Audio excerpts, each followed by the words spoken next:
It was one of those long, heavy evenings where the sky looked tired, and the streets were almost empty.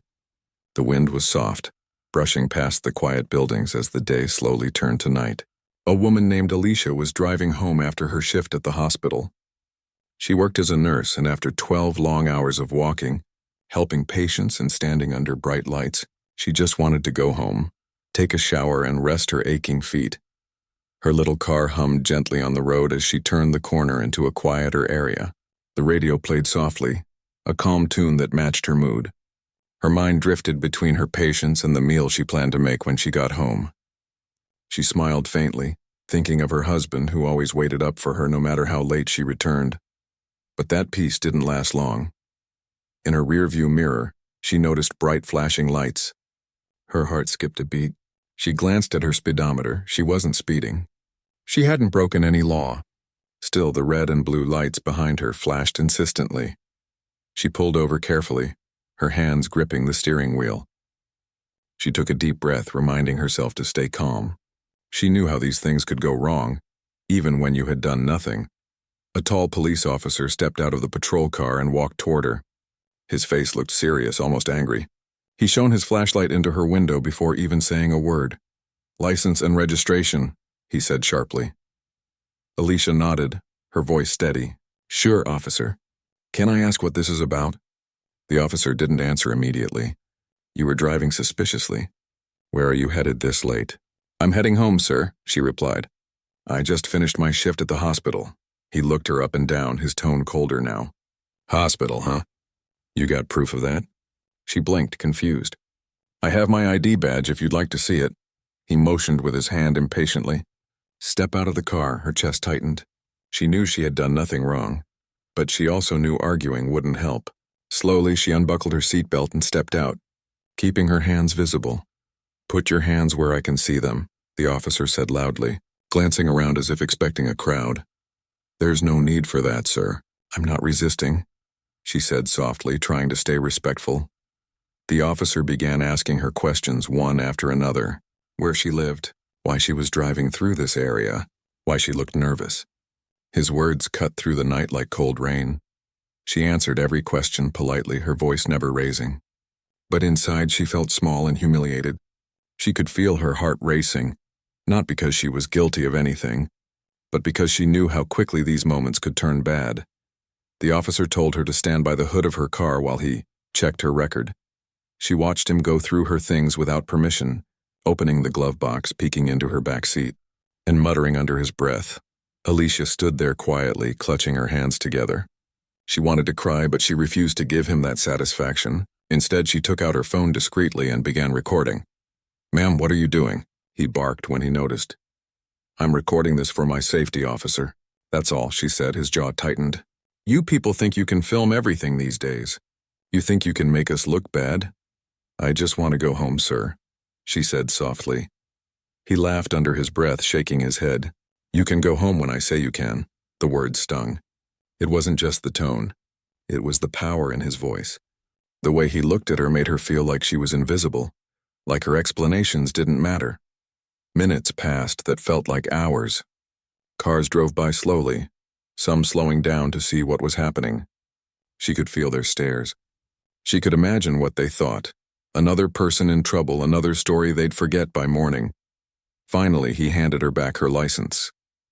"Next time, don't act suspicious," he said. Alicia's lips trembled slightly. "I wasn't acting suspicious, sir.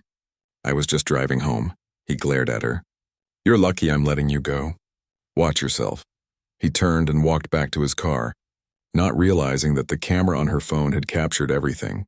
The tone, the words, the unnecessary search, and her calm patience through it all.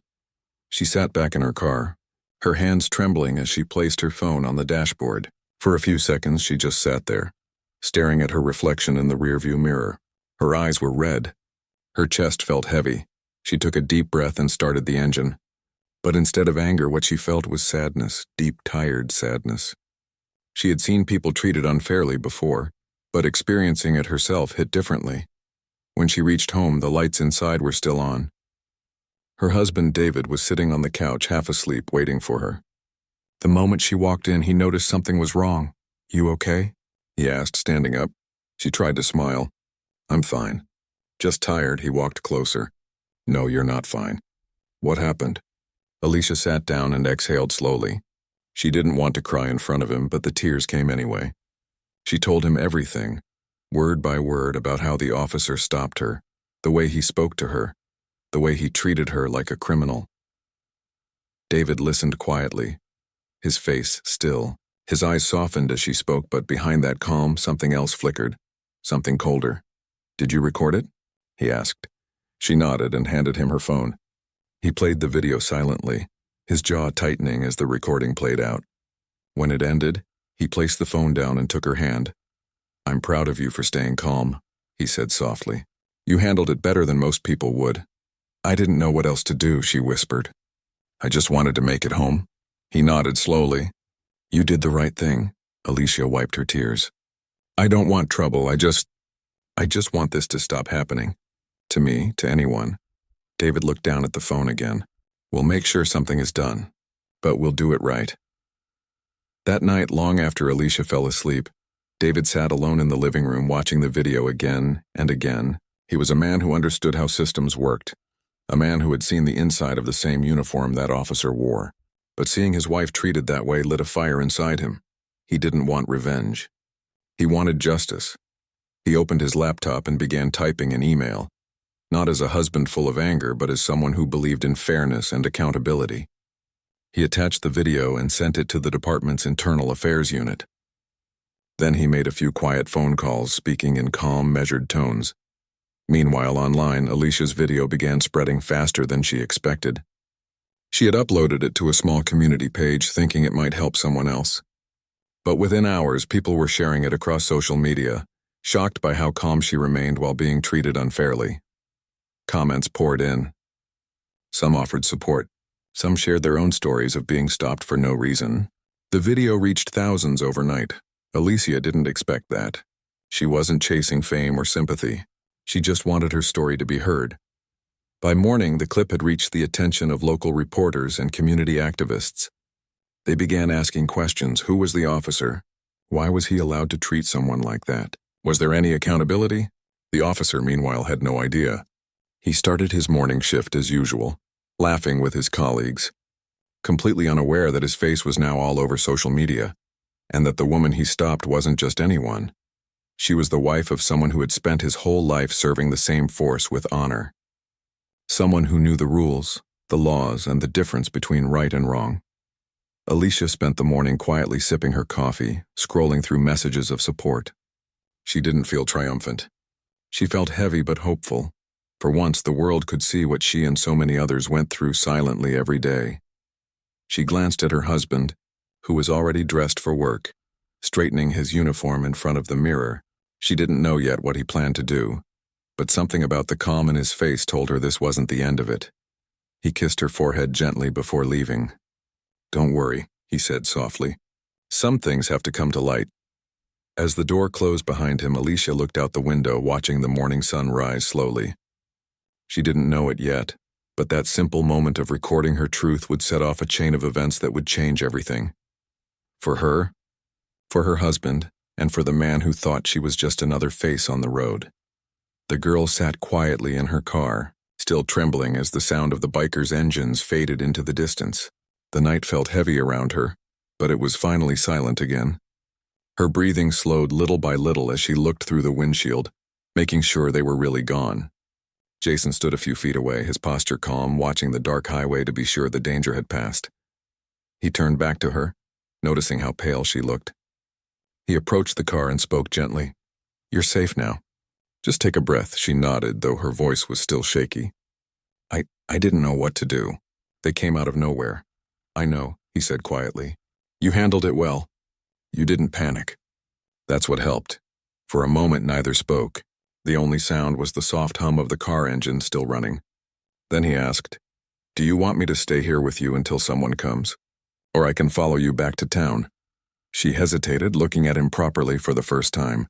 Her eyes widened as she recognized the familiar face under the dim station light. Wait, are you... He smiled faintly, cutting her off before she could finish. Yeah, but tonight I'm just someone who happened to be driving behind you. That simple line broke the tension. And for the first time since the incident started, she managed a small, grateful smile. Jason leaned against the hood of his car, pulling his phone out to check for service. The signal was weak but enough to make a quick call. He contacted the local police explaining what had happened. His tone stayed calm but firm. He gave details about the bikers, their bikes, the road they'd taken, and asked them to keep an eye out. The operator said they'd send a patrol in that direction. Once he hung up, he looked back at her. They'll be looking for them now, but it's best you don't drive alone until you calm down a bit. She nodded, rubbing her hands together nervously. I really thought something bad was going to happen. I didn't even know if anyone would stop. Jason's voice softened. That's what most people think when they're scared. But you weren't alone, even if it felt that way. He checked his watch, then the horizon. The night had grown darker. The fog thickened slightly over the highway. Where's home? He asked. She told him the name of the small city about an hour away. I can follow you there if you want, he offered, just to make sure you get home safe. At first, she didn't want to trouble him, but he insisted. It's no trouble. Trust me, I've driven after longer days than this, he said with a small grin. She finally agreed. Thank you. I don't even know how to thank you properly.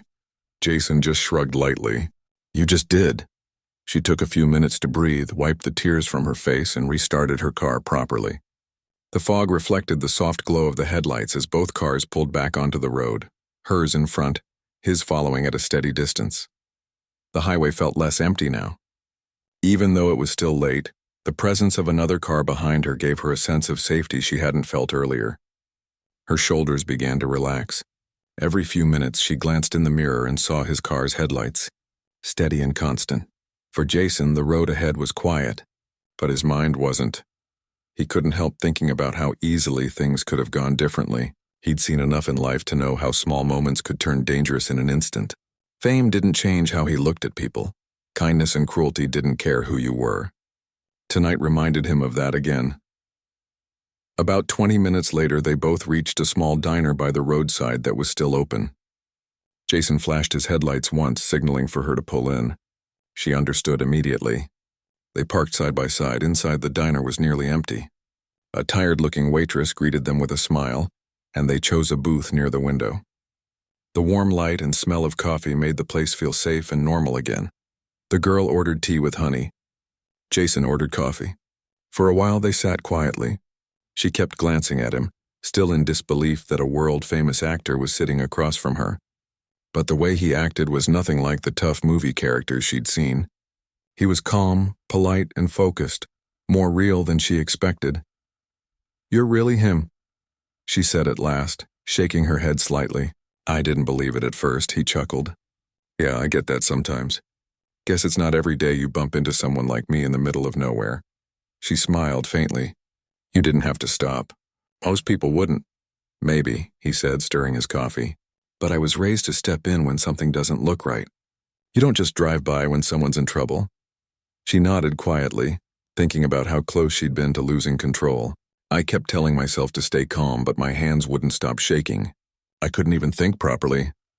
That's normal, Jason replied. Fear makes you feel powerless.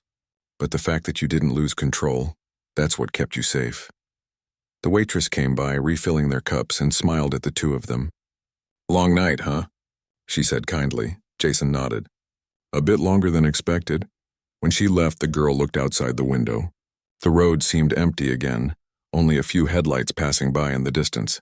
Do you think they'll find them? She asked quietly. Jason leaned back thoughtful. Probably, but even if they don't, they'll think twice before trying something like that again. She gave a small sigh of relief. I hope so. I still can't believe this all happened. It feels like a bad dream. He smiled gently. Then it's time to wake up from it. You made it through. That's what matters. For a few minutes, they talked about lighter things, her studies, where she was from, and how she liked visiting her grandmother. She even laughed once, the tension finally leaving her voice. Jason listened attentively, nodding now and then, encouraging her to talk more. It was clear he wasn't there to be a celebrity, just a kind stranger who wanted her to feel safe again. After they finished their drinks, Jason paid the bill quietly before she could argue. She tried to protest, but he just smiled. You can pay next time, he said, as if they were old friends. As they stepped back outside, the air was cool and still. The highway stretched ahead, quiet and endless. Jason looked at her car and said, "You sure you're okay to drive the rest of the way?" She nodded, smiling now. "Yeah, I think I'll be fine, especially knowing you're behind me." "I'll stay close until you reach the city limits," he promised. She got back into her car, and they pulled onto the highway again. The stars were out now, scattered across the dark sky like tiny sparks. The drive felt different this time. No fear, no tension, just a calm sense of gratitude. As they neared the edge of the city, the lights grew brighter, the roads wider. She recognized familiar landmarks: the gas station near her university, the bakery she often stopped by. Jason noticed her slowing down as they reached a busier area. He knew this was where she'd be safe again.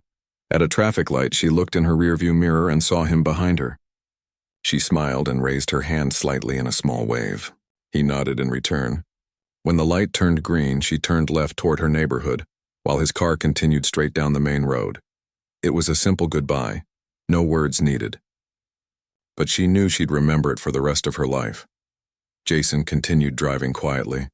He didn't feel like a hero, just relieved he was in the right place at the right time. When he reached his hotel later that night, he got a message from the police saying they had stopped a group of bikers matching his report. That was enough to make him smile before turning off his phone.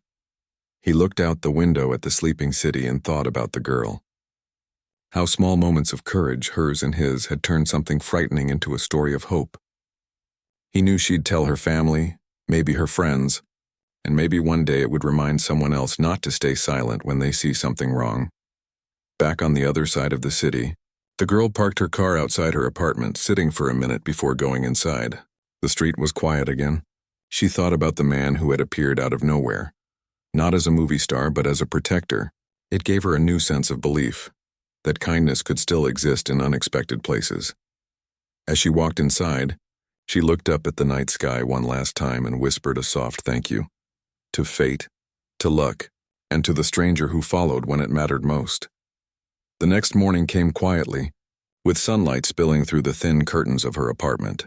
The girl woke up later than usual, her body still heavy with exhaustion. She had barely slept. Every time she closed her eyes, she saw flashes of headlights, the roar of engines, the way the bikers had surrounded her car. It still didn't feel real. For a few minutes, she lay in bed staring at the ceiling, trying to convince herself that it was finally over. Then she remembered the stranger who had stopped to help. She sat up slowly, her thoughts replaying how calm and steady he had been, how he spoke to her in that quiet, confident tone that made her feel safe again. She reached for her phone and saw a few messages from her family. They were worried because she hadn't called the night before. She quickly typed back that she was okay, but something happened on the road. When her mother called right after, her voice was full of panic. "What do you mean something happened? Are you hurt?" "I'm fine, Mom," she said softly. "Some bikers tried to scare me last night. But someone helped me. A man." Her mother's voice trembled. "What man? Were you with someone?" "No," she replied. "He was just there." He stopped when he saw what was happening. There was a long pause. "That's unbelievable," her mother said finally. "You were lucky, sweetheart." "I know," the girl whispered, her eyes filling up. "I don't even know how to explain it. It felt like he appeared at the right moment." After ending the call, she made herself a cup of tea and sat by the window. Outside, life looked so normal. People walking dogs, buses passing, kids heading to school. But inside, she couldn't stop thinking about the man who had helped her. She still couldn't believe it was Jason Statham. She had seen him in movies all her life, but that night he hadn't seemed like a celebrity. He'd just been human. Some part of her wanted to thank him again. Maybe she'd find a way to reach out. Though she doubted he would remember her after all the people he met every day. Still, the thought lingered. Meanwhile, across the city, Jason was sitting at a small cafe near his hotel, sipping black coffee while scrolling through his phone. He had a few messages from his film crew about today's shoot, but his mind kept drifting back to the previous night. He wasn't used to being in real-life situations like that anymore.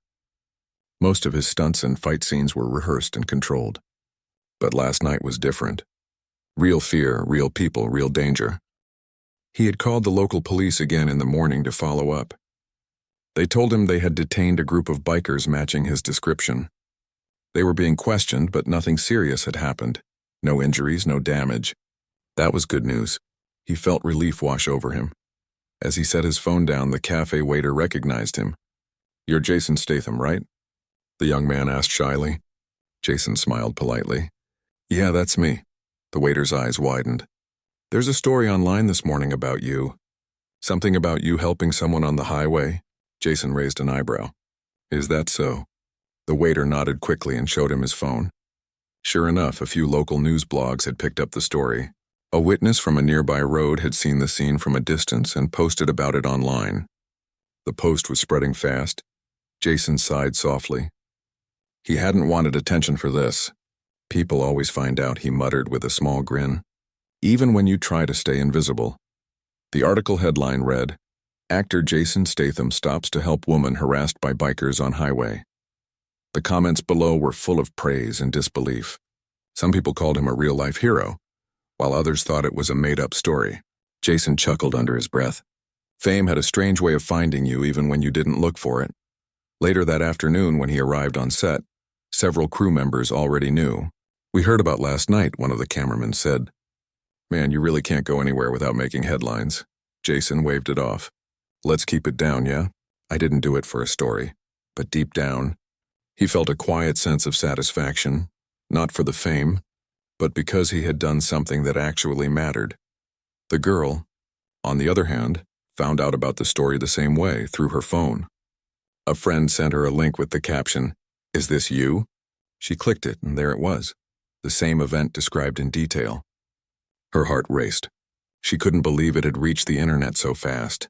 There were photos of the gas station and even a blurry image of Jason talking to her near her car. She felt nervous at first, worried about attention or misunderstanding. But the comments were kind.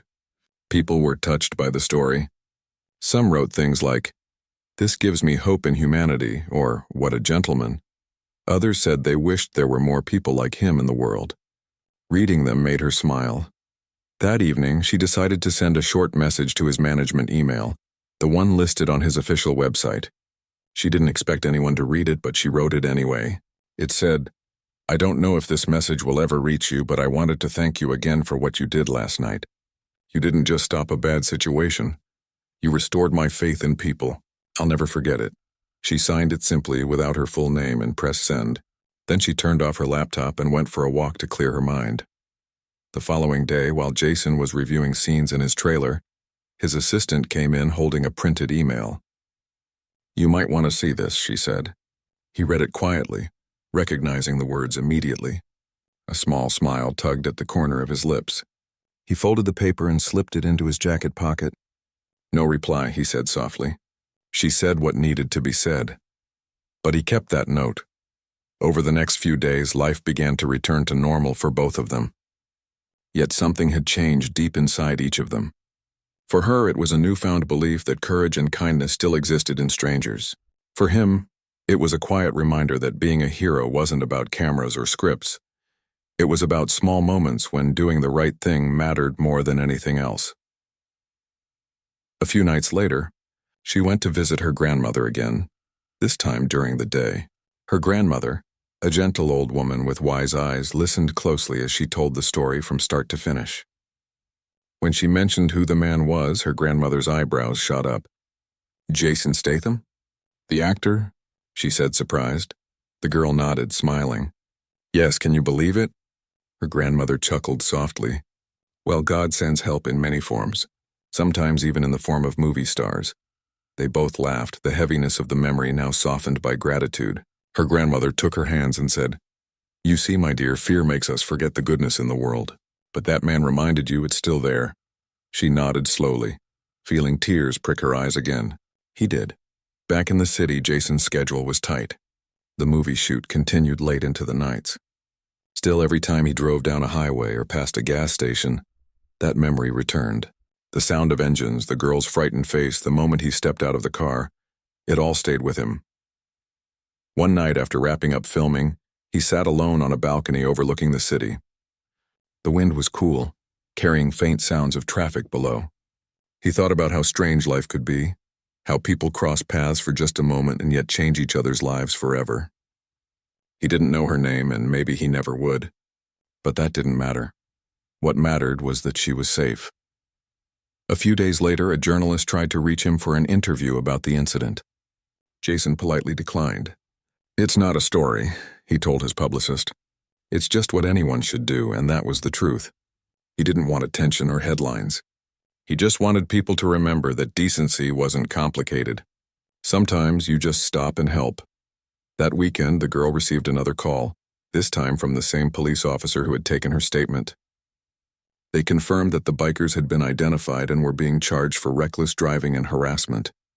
She thanked the officer, her voice filled with relief. Finally, it felt like closure. After the call, she sat on her balcony, the same spot she had cried from days earlier. But tonight, she felt calm. She looked up at the night sky and smiled softly, thinking of the man who had appeared out of nowhere to protect her. She didn't know if he remembered her, but she'd remember him for the rest of her life. Sometimes she thought you don't meet heroes in capes or uniforms. Sometimes they drive an ordinary car and show up exactly when you need them most. The night felt strangely still after all the shouting and chaos. The young woman sat frozen in her car, hands gripping the steering wheel so tightly her knuckles had gone white. Her heart was pounding so hard she could hear it over the distant roar of motorcycle engines. She didn't know who the man was who had stepped in, but something about his calm voice and steady movements made her feel like maybe, just maybe, she wasn't alone anymore. Jason stood a few feet away from the group of bikers. The wind tugged at his jacket and the sound of an idling motorcycle filled the silence. His face was calm, but his eyes were sharp. He wasn't acting. This wasn't a scene from a film. This was real. The bikers looked uncertain now. A few minutes ago, they'd been full of laughter, shouting insults and showing off their power. But the moment Jason had taken down their leader's arm in one swift move, the tone changed completely. The man who had tried to shove him was now holding his arm and glaring at Jason, but there was fear in his eyes. Jason didn't raise his voice. He didn't need to. His quiet tone carried more weight than any shouting could. "You've had your fun," he said. "Now it's time to stop." The leader of the group clenched his fists and looked around, maybe searching for courage in the faces of his friends. But most of them were already backing away. They knew a real fighter when they saw one. This man wasn't just tough. He was controlled, focused, the kind of person who didn't need to prove anything. Jason took one step forward. "You think it's brave to scare a woman driving alone at night? You think that makes you strong?" No one answered. The only sound was the wind and the quiet hum of the car engine. The young woman, still inside her car, wiped her tears and tried to slow her breathing. Her phone was shaking in her hand, but she couldn't bring herself to open the door. She didn't know what might happen next. One of the bikers, a tall man with a red bandana, mumbled something under his breath. Jason turned his head sharply, and that was enough to make him go silent again. "Here's what's going to happen," Jason said. "You're going to apologize to her." "Right now?" The leader frowned. "Apologize?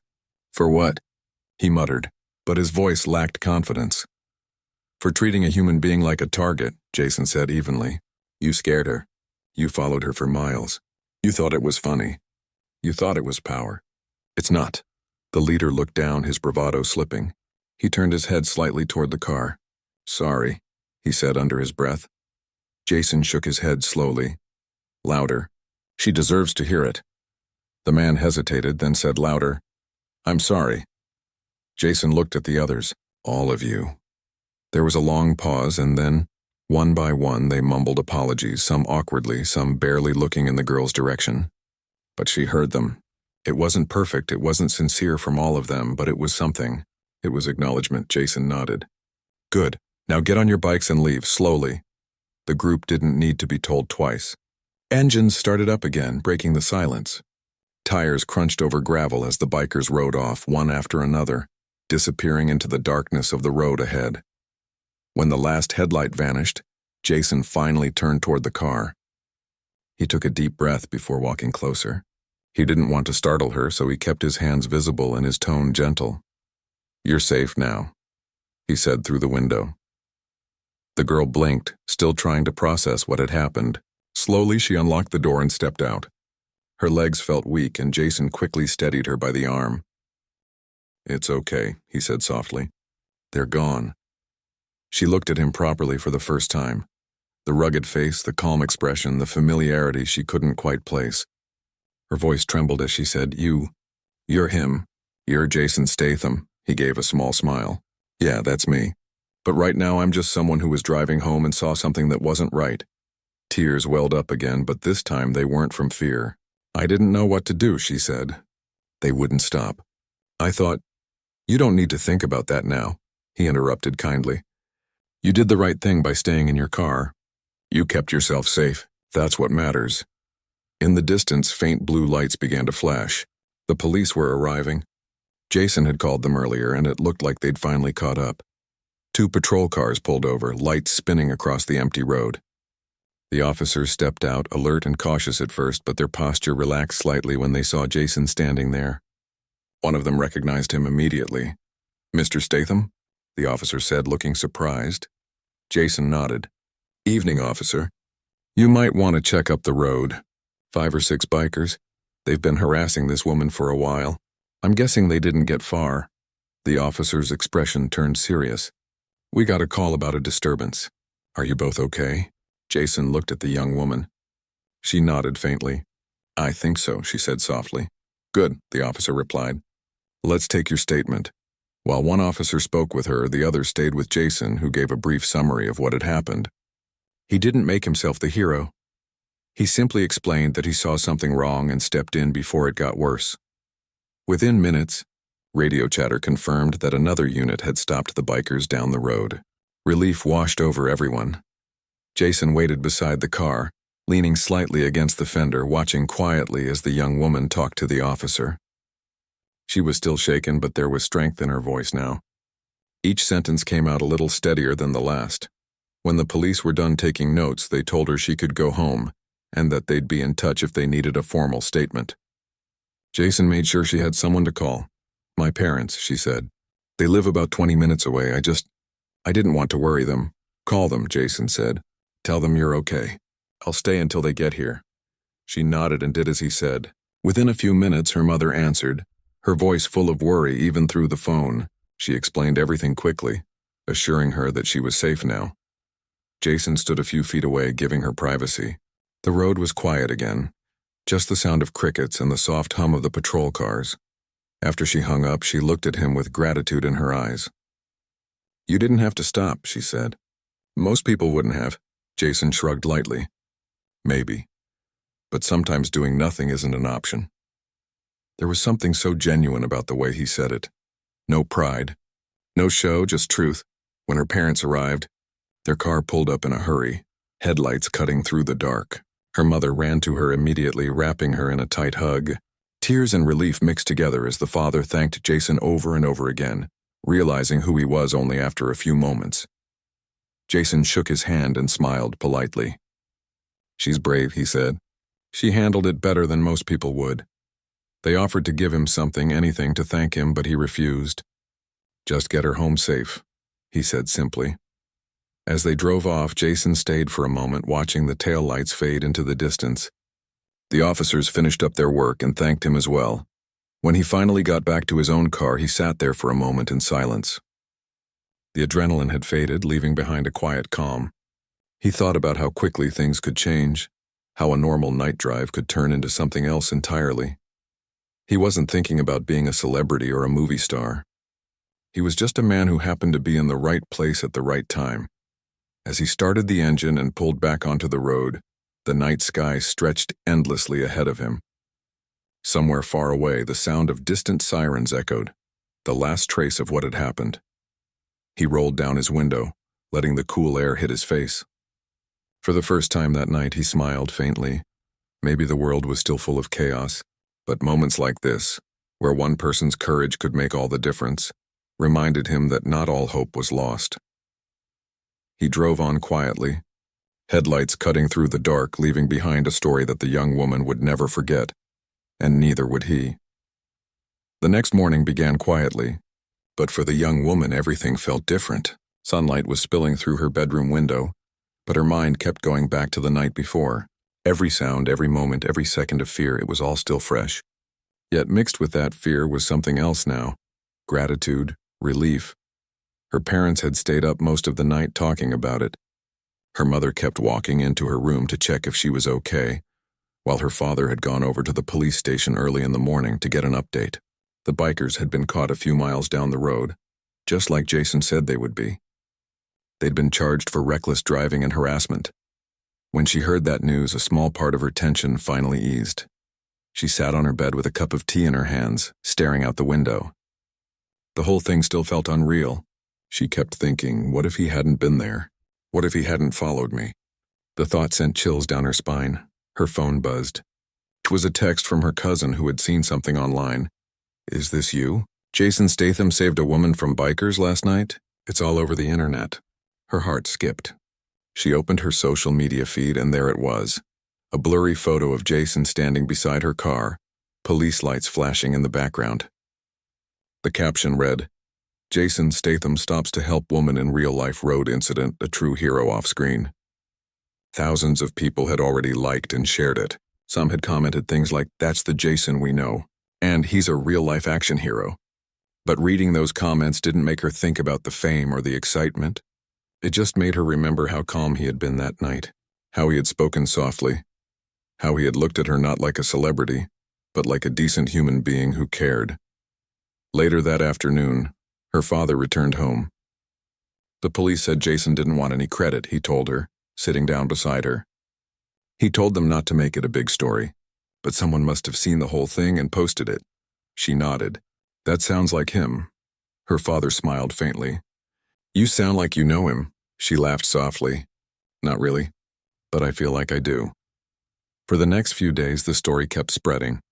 News channels ran quick segments about it, showing clips of Jason arriving on a film set the next morning, waving politely but refusing to talk about what had happened. When asked, he simply said, I just did what anyone else should do, but people didn't forget. As for her, life slowly started returning to normal. She went back to university the following week, trying to focus on her classes. But something inside her had shifted. She noticed how much she now paid attention to people, their behavior, their tone, their kindness or lack of it. That night had shown her how fragile safety could be, but also how one person's courage could restore faith in humanity. A few days later, she decided to write a letter, not to the police, not to the press, but to Jason himself. She didn't know if he'd ever read it, but she wanted to say what she couldn't express that night. She wrote, You don't know how much it meant to me that you stopped that night.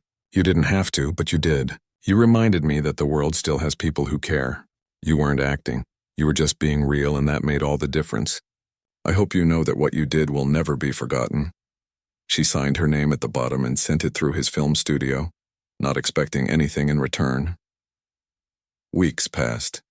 She went about her life, studying, spending time with friends, helping her grandmother on weekends. The fear that had once gripped her began to fade, replaced by quiet strength. Then one morning, she received a small envelope in the mail. There was no return address, just her name neatly written on the front. She opened it carefully. Inside was a simple note, handwritten, Glad to hear you're okay. That's all that matters. Keep being brave and don't lose faith in people. There was no signature, but she didn't need one. She smiled, feeling a warmth spread through her chest. It wasn't just about him saving her. It was about the message behind it. Courage, kindness, and humanity didn't need fame or cameras. They just needed someone willing to act. Months went by, but that moment continued to shape her. Whenever she heard someone say the world was full of bad people, she thought of that night and the man who had stepped out of his car for a stranger. One evening, she found herself at a community center, volunteering for a local group that helped young women learn basic self-defense and road safety. When one of them asked what inspired her to join, she smiled and said, Someone once helped me when I couldn't help myself. I just want to pass that forward. The group clapped, not knowing the full story but feeling the honesty in her voice. Meanwhile, in another city, Jason continued his work, filming, doing interviews, training, and quietly donating to causes he believed in. He didn't speak much about that night, not even to his close friends. But every time he saw someone being mistreated or ignored, he remembered the fear in that young woman's eyes and the relief that came